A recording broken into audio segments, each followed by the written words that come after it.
monkey's fist.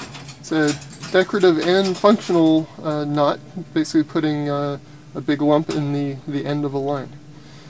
So we'll start by taking 3 full turns around your hand, and then go 180 degrees in the other direction for three more full turns. When I say 3 full turns, you'll count 3 on the one side, and it looks like I've got 4 here, but this one's actually going to disappear into the line. So you'll see in a moment that it's actually only 3, going to wind up being 3 turns. Once you've got those, then start going in the third direction, basically X, Y, and Z directions.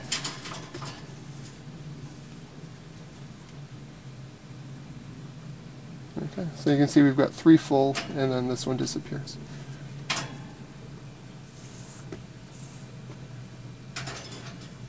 And we'll go 3 in this direction as well. Of course, 3 isn't a particularly magical number. You can use more if you need to. I'll show you one in a moment that I think has 5 or 6 turns. It just depends on the diameter of the line that you're using and the thickness of the object that you're trying to cover.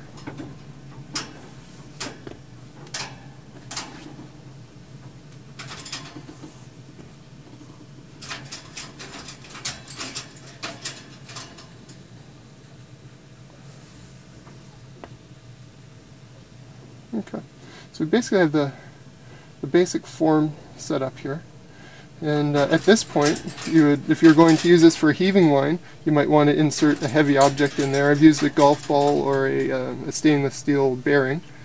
Put it in here, and then just spend some time working it nice and tight. So it's sort of the loose form of the monkey's fist.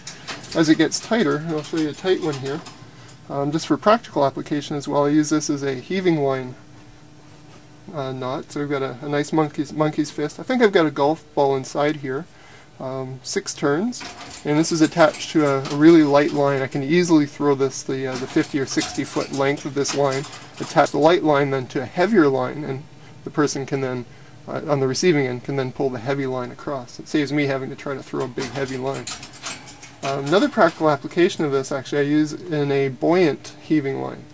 So sometimes we'll trail a line behind the boat, and I'll have a buoyant monkey's fist at the end of it, so that if someone's in the water and they manage to catch a hold of the end of the line, or catch a hold of the line and they slide down, they've got an end stop. They don't just slide off the end of the heaving line in the water. So it's a bit of a safety feature on the end of the buoyant heaving line. And I also have, this is actually a pretty old utensil that I've got here. Old sailor's weapon, but actually I used it for cleaning the carpets on my previous boat. Put the carpets over the boom and whack away with this thing, and boy, the dust will come right out of it. So there's a monkey's fist.